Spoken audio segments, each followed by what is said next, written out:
위험이 닥치거나 어려운 일을 당했을 때, 병에 걸렸을 때, 죽음의 문턱에서 기웃거릴 때는 누가 시키지 않아도 종교가 없어도 절로 기도가 나옵니다.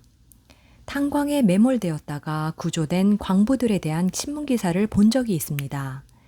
그들은 어둠 속에서 기도하고 노래하며 공포를 쫓았다고 합니다. 또 비상 착륙을 했던 여객기 기장은 제발 무사하게 해주세요라는 말만 되풀이했다고 합니다. 사람들은 이처럼 절실하게 도움이 필요할 때는 종교와 상관없이 간절한 바람을 담은 기도를 합니다. 기도는 단순히 신에게 무언가를 달라고 비는 간청이 아닙니다.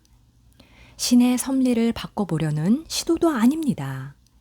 겁먹은 채 애원하고 탄원하고 갈구하는 것 역시 아닙니다. 진정한 기도는 자신의 마음 상태를 바꾸는 작업입니다.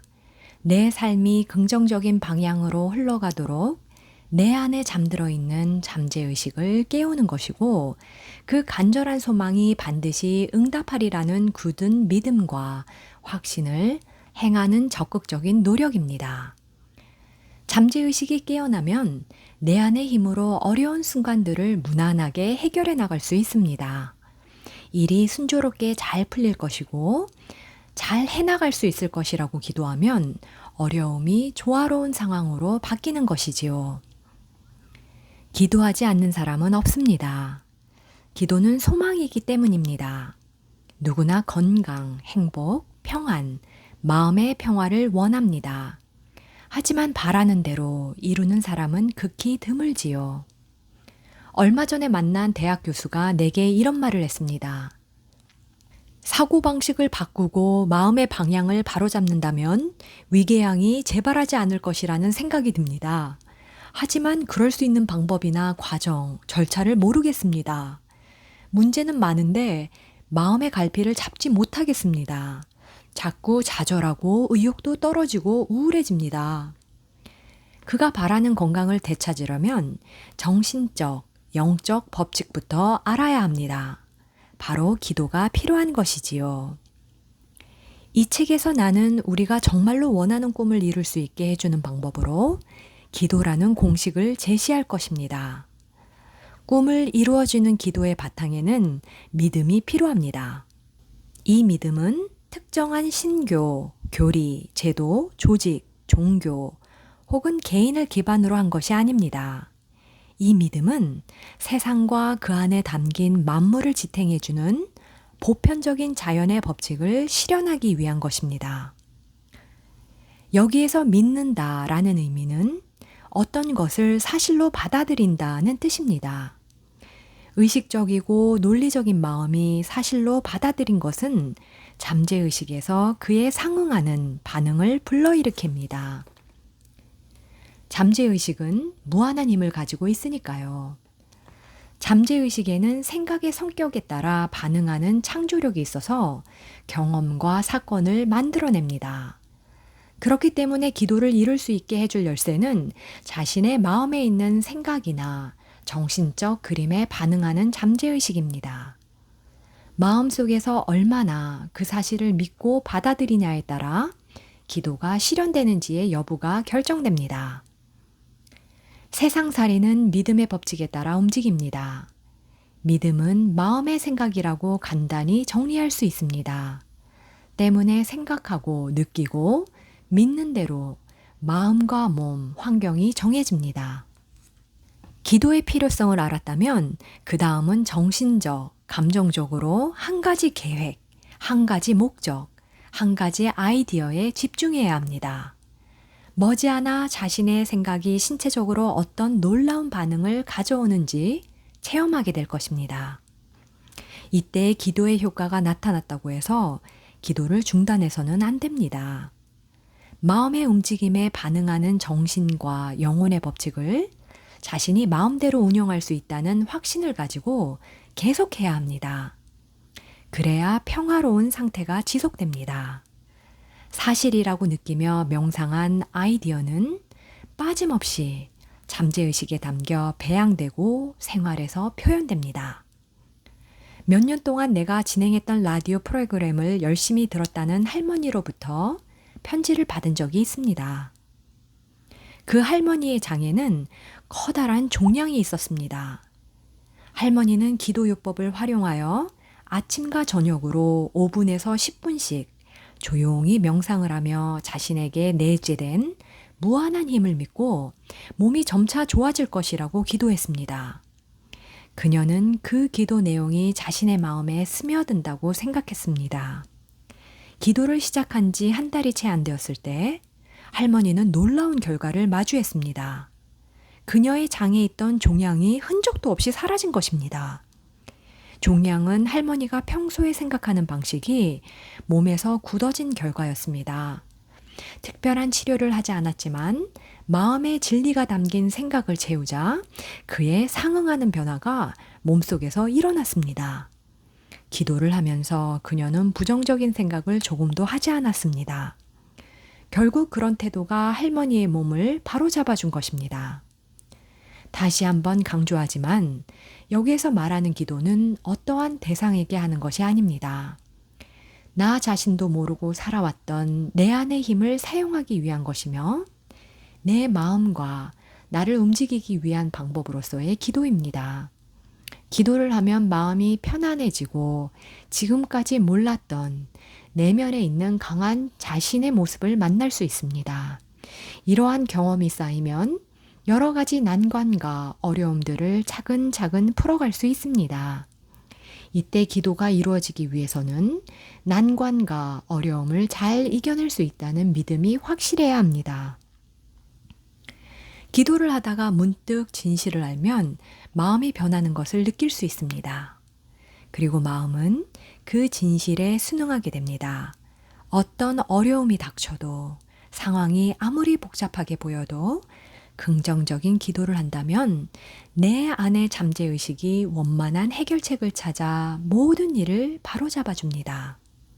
현명한 행동 뒤에는 현명한 생각이 있습니다. 현명한 생각, 다시 말해 상황을 긍정적으로 보고 생각하면 내 안에 있는 놀라운 힘이 나를 이끌어 현명한 행동을 하게 도와줍니다. 그러니 긍정적인 생각을 하며 자신에게 놀라운 힘이 있다고 생각해야 합니다. 그렇다고 내 할 일을 소홀히 하면서 저절로 모든 것이 잘 이루어지라고 기도하는 것은 어리석은 자들이나 하는 일입니다. 내 안에 있는 잠재의식을 깨우는 기도를 통해 내 안에 무한한 힘이 지시하는 일을 하십시오. 어떤 생각을 하느냐에 따라 잠재의식은 움직입니다. 평소의 생각이나 마음가짐이 끊임없이 내 삶을 변화시켜가는 것입니다. 사람들은 자신의 이미지와 생각하는 방식에 따라 생활의 모든 체험이나 사건, 환경을 만들어갑니다. 기도할 때도 알게 모르게 이 법칙이 적용됩니다. 그러므로 기도는 내가 바라는 삶을 살기 위해 내 마음을 다스리는 것이라고 생각하십시오. 두려움에 짓눌려 잃어버린 자신감을 되찾으세요. 랄프 에머스는 두려운 일을 하라. 그것이 두려움을 없애는 가장 확실한 방법이다라고 했습니다. 인간에게 가장 큰 적은 두려움입니다. 과거, 현재, 미래에 대한 두려움은 우리 스스로 만들어낸 악입니다. 두려움은 실패를 가져옵니다. 두려움은 화를 돋우고 신경을 예민하게 하고 못된 방법으로 사람들을 괴롭히고 인간관계를 그르치게 합니다. 나도 청중 앞에 설 때면 두려움을 감당할 수가 없어 숨고 싶었던 시절이 있었습니다. 나는 그 두려움을 청중 앞에서 극복했습니다. 에머슨의 말처럼 두려운 일을 하면 확실히 두려움을 없앨 수 있습니다. 두려움을 정복하겠다고 큰 소리를 치고 두려움을 극복하겠다는 분명한 의지를 마음속에 던져주면 잠재의식은 힘을 드러내어 당신의 생각에 반응합니다. 내 강좌를 듣고 있는 사람이 어떤 연애의 연사로 초빙된 적이 있습니다. 그는 나를 찾아와 1,000명 정도 되는 사람들 앞에 서 있는 상상만 해도 가슴이 오그라든다고 했습니다. 그래서 그는 매일 밤 편한 의자에 앉아 약 5분 동안 조용히 천천히 그리고 자신 있게 혼잣말을 했습니다. 나는 이 두려움을 이길 것이다. 이제 두려움을 극복하고 있다. 나는 침착하고 자신 있게 연설한다. 아주 편안하고 여유롭다. 그는 마음의 명확한 법칙을 움직여 두려움을 떨쳐낼 수 있었습니다. 잠재의식은 암시의 통제를 받고 암시에 순종합니다. 마음을 가라앉히고 긴장을 풀면 마치 삼투 현상처럼 의식에 있던 생각이 잠재의식 속으로 서서히 옮겨갑니다. 잠재의식의 토양에 심어진 생각의 씨앗은 종류대로 자라지요. 그때 긍정적인 씨앗을 심으면 어떤 두려운 일이 다가와도 침착하게 냉정을 유지할 수 있습니다. 오디션을 준비하던 한 여성이 나를 찾아온 적이 있었습니다. 그녀는 무대 공포증 때문에 이미 3번씩이나 쓰라린 실패를 맛본 경험이 있다고 했습니다. 아주 좋은 목소리를 가지고 있었지만 오디션에서 자신의 차례가 되면 보나마나 제대로 목소리가 나오지 않을 것이라고 지레 겁을 먹고 있었지요. 앞선 3번의 오디션에서 여러 번 음을 틀렸고 결국 실패했기 때문이었습니다. 잠재의식이 두려움을 하나의 요청으로 받아들여 그런 일이 일어나도록 이를 진행시켰던 것입니다. 이는 자신의 의지와 상관없는 자기 암시 때문이었습니다. 나는 그녀에게 간단한 방법을 알려주었습니다. 그녀는 하루에 3번씩 빈 방을 찾았습니다. 편안한 의자에 앉아 몸의 긴장을 풀고 눈을 감은 후 몸과 마음을 안정시켰습니다. 몸이 이완되면 정신적인 감수성이 높아지면서 마음은 암시를 더 잘 받아들입니다. 그녀는 스스로 다음과 같은 반대 암시를 주어 두려움의 암시를 중화시켰습니다. 나는 멋지게 노래한다. 침착하고 차분하고 자신 있게 냉정을 유지하며 노래한다. 그녀는 5분에서 10분씩 이 말을 천천히 조용히 그 기분을 느끼며 반복했습니다. 그 주가 끝나갈 무렵 그녀는 완벽하게 자신감을 되찾았고 아주 멋지게 오디션을 치렀습니다. 이처럼 확신과 자신감이 버티고 있으면 두려움은 결코 고개를 들지 못합니다. 알고 지내는 목사가 2차 세계대전 때 피격된 비행기에서 낙하산으로 탈출하여 정글에 떨어진 경험을 얘기해 주었습니다. 그는 평소 2가지 두려움이 있었다고 합니다. 정상적인 두려움과 비정상적인 두려움이었습니다. 정상적인 두려움은 좋은 것입니다. 이는 자기 보존 법칙으로 문제에 부딪혔을 때 어떻게 해야 할지 잠재의식이 답을 내어줍니다. 자동차가 다가올 때 피하라고 알려주는 경보 시스템처럼 말입니다. 정글에 떨어진 후 그는 자신에게 말하기 시작했습니다. 두려움을 피하지 말자. 두려움은 안전과 방어를 위한 열망이야. 탈출하려는 열망이라고. 그는 새들에게 먹을 것이 있는 곳을 가르쳐주고 여름이 가고 겨울이 오는 것을 알려주는 자연의 힘이 있다는 사실을 떠올렸습니다. 행성들이 궤도를 따라 움직이게 만드는 힘이 이제 나를 정글에서 나가도록 이끈다. 그는 이 말을 큰 소리로 10분 이상 반복했습니다. 그렇게 하고 나니 무언가 안에서 꿈틀거리는 듯한 느낌이 들었고 곧 자신감이 솟았습니다. 걷기 시작한 지 며칠 후 그는 기적적으로 정글에서 빠져나올 수 있었습니다. 그를 구한 것은 그의 정신적 태도였습니다. 자신에게 있는 내재된 힘을 믿고 의지한 덕에 그는 난간을 헤쳐 나올 수 있었던 것입니다. 그는 이렇게 말했습니다. 불안에 떨며 불운을 한탄했다면 두려움이라는 괴물에게 속수무책으로 당했을 것입니다. 아마도 제자리를 맴돌다 굶어 죽었겠지요. 두려움이 가까이 오면 얼른 반대편으로 자리를 옮기십시오. 두려움과 붙들려 부정적인 생각만 계속하고 있으면 비정상적인 두려움, 강박관념, 이상심리에 사로잡힙니다.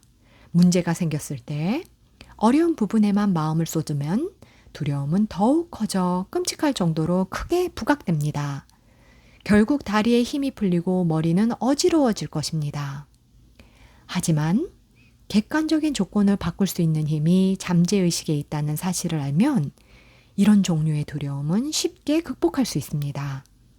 내면으로 들어가 자신의 좋은 점을 찾아내서 그 부분을 크게 부각시키십시오. 그 좋은 점이 곧 해결책이라고 주장하고 느끼면 잠재의식은 그런 생각과 느낌에 반드시 반응할 것입니다. 결말을 상상하고 짜릿한 승리를 느끼십시오.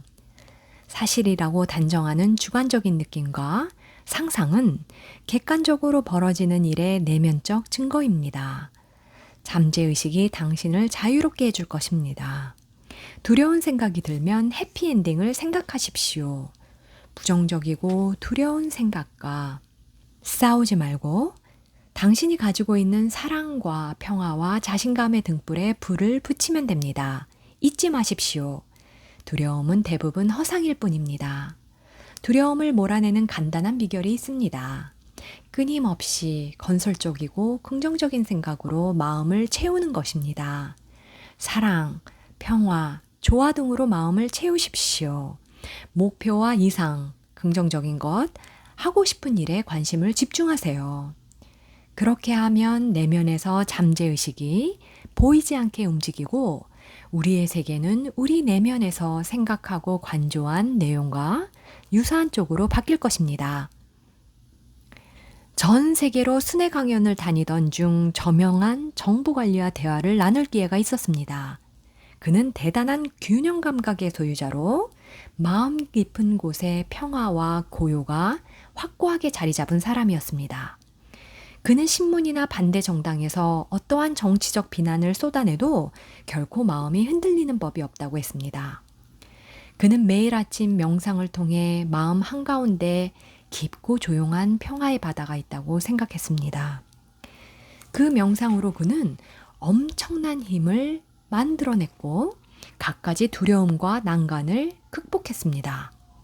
몇 달 전 그의 동료가 한밤중에 전화를 걸어왔다고 합니다. 그를 제거하려는 음모가 진행 중이라는 소식을 귀뜸하기 위해서였지요. 그는 아무렇지도 않게 나는 이제 기분 좋게 자려고 하네. 그 얘기는 내일 10시에 의논한세. 나는 이제 기분 좋게 자려고 하네. 그 얘기는 내일 10시에 의논하세. 라고 말했답니다. 이 얼마나 냉정하면서도 멋진 평화입니까? 그는 흥분해서 소리를 지르고 주먹을 쥐는 대신 자신의 중심에 조용한 바다, 내면의 평화가 있다는 사실을 머릿속에 떠올렸다고 했습니다. 인도의 뉴델리 호텔에 묵고 있을 때 어떤 영국인이 찾아온 적이 있습니다. 그는 심한 부비강염을 앓고 있었습니다. 알 수 없는 두려움에 떨었고 그래서 자신을 불행한 사람이라고 여겼지요. 이야기를 나누다 보니 그는 몇 년째 아버지를 몹시 미워하고 있었습니다. 아버지가 전 재산을 그의 형에게 물려주었기 때문이었습니다. 그는 아버지를 미워하면서도 한편으로 그 마음 때문에 깊은 죄의식에 사로잡혀 있었습니다. 아버지에 대한 원망 때문에 언젠가는 벌을 받을 것이라고 생각한 것이죠. 이렇게 남몰래 가지고 있던 콤플렉스는 편두통과 부비강염으로 나타났습니다. 두려움과 죄의식이 병과 불안으로 드러난 것입니다. 두려움은 고통을 주고 사랑과 호감은 평화와 건강을 줍니다. 나와 한참을 이야기하고 나서 그는 모든 문제가 자신의 죄의식, 증오심, 자기 비하에서 비롯되었다는 것을 깨달았습니다. 그를 서서히 파국으로 몬 것은 그의 중오심이었습니다. 그는 자신을 용서하기로 했습니다. 그리고 이렇게 고백했습니다. 아버지를 완전히 용서해드리겠습니다. 아버지는 당신께서 옳다고 생각하신 대로 행동하셨습니다. 이제 아버지를 놓아드립니다. 아버지가 편안하고 기쁘게 잠들기를 바랍니다. 진심입니다. 그는 이렇게 말하고는 한참 동안 울었습니다. 울고 나니 후련하다고 했습니다. 마음의 상처를 째서 고름이 쏟아져 나온 것과 같았습니다. 그 일이 있고 나서 부비강염은 사라졌고 편두통까지 사라졌다는 편지를 얼마 전에 받았습니다. 잠재의식에 숨어있던 벌을 받을지도 모른다는 두려움이 완전히 사라진 것입니다. 분노의 마음을 딛고 새로운 세계로 향하는 길. 동료가 헛소문을 퍼뜨려 화가 단단히 난 남자를 상담한 적이 있습니다. 동료가 자신이 어떤 기록을 위조했다고 소문을 냈다는 겁니다. 자신은 절대 그런 일을 한 적이 없는데 말입니다. 나는 진실 앞에서 거짓말은 오래 갈 수 없다라고 말해주며 일단 그를 안심시켰습니다. 그를 진정시키고 난 후 차분한 마음으로 그와 그의 동료가 이제 더할 나위 없이 원만하고 평화로운 관계를 회복하고 서로 이해하게 되었다는 확신을 가지라고 충고했습니다. 그는 금방 내 말을 알아들었습니다. 그는 동료도 진실을 알고 이제 진실을 말하며 서로 이해하게 되었다고 확신하기 시작했습니다. 얼마 후 두 사람의 관계가 원만해졌을 때 그 사람은 이 문제가 자신에게서 비롯되었다는 사실을 알게 되었습니다. 회의를 하던 도중 동료가 제시한 제안을 그가 비웃었던 것이 원인이었습니다. 그는 새삼 남을 비판할 때는 조심스럽게, 그것도 상당히 기술적으로 해야 한다는 사실을 깨달았습니다. 아무 생각 없이 내뱉은 말로 호되게 곤욕을 치른 셈이었습니다. 우리가 동의하지 않는 한 어떠한 비판도 우리의 마음을 힘들게 할 수 없습니다. 나 자신만이 내 생각과 반응과 감정의 주인이라는 사실을 절대 잊지 말아야 합니다. 생각에는 감정이 따르게 마련입니다. 화나게 하고 마음을 어지럽히는 모든 생각을 거부할 힘이 당신에게 있다는 것을 기억하십시오. 무엇이든 문제가 생기면 먼저 원인부터 찾아야 합니다. 가장 먼저 살펴봐야 할 곳은 자신의 마음입니다. 엉뚱한 곳을 뒤져봐야 힘만 빠질 뿐입니다. 정서적으로 성숙하지 못한 사람은 구차한 변명만 늘어놓습니다. 사람들이 나를 싫어해. 나를 제대로 대해주지 않아. 다들 못됐어. 게다가 불친절해. 자신이 있는 곳에서 최선을 다해야 정서적으로 성숙하다고 할 수 있습니다. 툭 하면 짜증내고 시비를 걸고 변덕을 부리고 냉소적으로 행동하는 사람은 심리적으로 불안정하다고 봐야 합니다. 성숙한 사람은 공감하고 이해하며 사람들에게 자신을 맞춥니다. 또 문제가 있는 사람을 비난할 권리가 자신에게 없다는 것을 잘 알고 있습니다. 따라서 긍정적이고 자신 있는 태도로 상대방을 대하며 진심으로 복을 빌어줍니다. 누군가 내게 화를 내고 괴롭히고 황당하게 만들수록 먼저 우리 자신부터 진지하게 돌아봐야 합니다. 혹시 자신이 회방, 지연, 장애, 난관을 예상하지 않았는지 되짚어 보십시오. 어쩌면 우리의 계획과 목적에 위배되는 상황을 머릿속에 그렸는지도 모릅니다. 부정적인 마음을 가졌다면 사업이나 사회생활에도 부정적인 요소가 그대로 투사될 것이라고 예상해야 합니다. 나쁜 생각을 하면 결국 다른 사람까지 불쾌하게 만듭니다. 자신 이외에는 탓할 수 있는 사람이 아무도 없다는 사실을 깨닫는다면 세상에 용서하지 못할 일은 없습니다. 내 강의를 들었던 로버트는 여자친구에게서 다른 남자친구가 생겼으니 이제 그만 만나자는 통보 전화를 받았다고 했습니다. 그는 축하한다며 잘 되기를 바란다고 축복해 주었습니다. 그는 내게 이렇게 반문했습니다. 이미 떠난 사람 때문에 열받고 펄쩍 뛰면서 힘을 뺄 필요가 있나요? 내일이 시험인데 시험 준비가 더 급하지 않겠어요? 누구나 로버트처럼 냉정하고 침착하게 객관적인 태도를 취할 수 있습니다. 이는 아주 지각 있는 행동이었습니다. 얼마 후 로버트에게 또 다른 멋진 여자친구가 생겼다는 사실도 꼭 이야기해두고 싶습니다. 이처럼 억울한 상황을 잘 이겨낸 사례가 또 있습니다. 몇 년 전에 결혼식 주례를 맡은 적이 있습니다. 그런데 그날 결혼식장에는 신랑이 나타나지 않았습니다. 2시간이 지나자 신부는 눈물을 몇 방울 떨어뜨리더니 금방 어깨를 추스르고는 아무렇지도 않은 듯 말했습니다. 분명히 저는 내면의 힘으로 잘 이겨낼 수 있을 거예요. 지금 흘린 몇 방울의 눈물로 그와의 관계를 정리했어요. 웬만한 사람이라면 마음을 잡지 못하고 진정제를 찾거나 병원으로 실려가야 했을 상황이었지만 그녀는 강인한 내면의 힘으로 이겨냈습니다. 마음을 어떻게 가지느냐에 따라 모든 상황이 변한다는 마음의 법칙을 이해하면 다른 사람이나 환경을 탓하지 않게 됩니다. 우리의 운명을 결정하는 것은 우리 자신의 생각이나 느낌입니다. 외적 요소는 우리 삶의 원인이나 조건이 되지 못합니다. 내가 살려면 우리의 행복을 방해하는 사람을 쓰러뜨려야 한다고 생각하겠지만 생각이 실체라는 것을 알면 그런 생각은 더 이상 하지 않을 것입니다.